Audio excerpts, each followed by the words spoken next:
Things they happen for this Africa. Every day now something they happen. Person go live life. You live your life. Tire say okay now I don't die. Make I go heaven, go rest. Your family self no go let you rest. This one they never want making rest at all. Person die, in family start to dey fight for him body. I no know wetin dey the body. Behind a gold though, behind a waiting. But they never let them rest at all. Me na first watch this video first. Les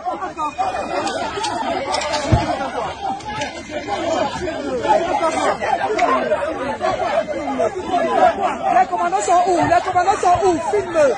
Ouais, filme! Les commandants sont où? Où sont les commandants?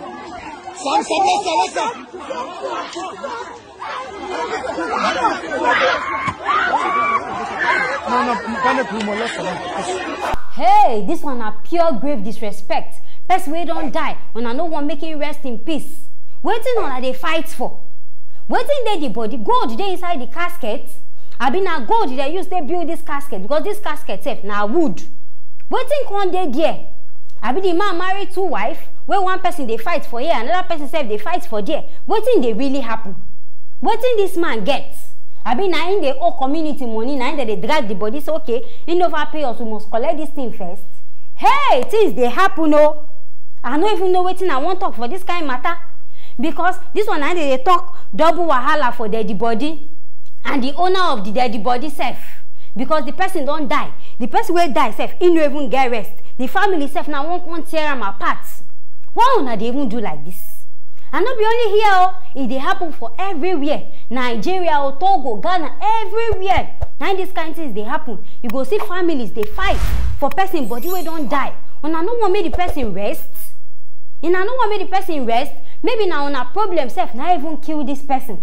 On a wahala, maybe this one go call him. Hey, I know well, he go send money. Hey, this one they do me. Now make I even die. On a matter don't tire him.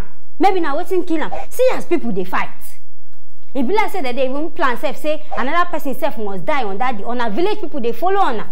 Because if this man die, it be like say he need extra people. See as people they fall inside grave. Because of one person will die, oh.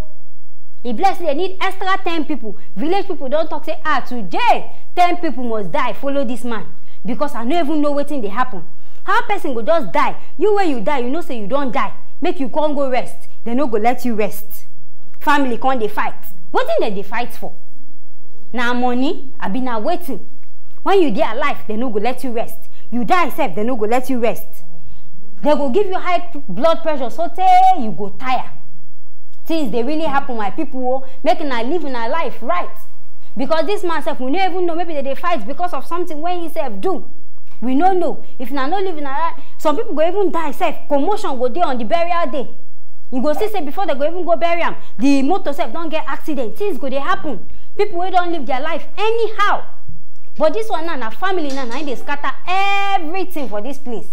Family, see them, left, right, and center. They scatter things. What did they fight for? Nobody understand. What did they do? Nobody even know.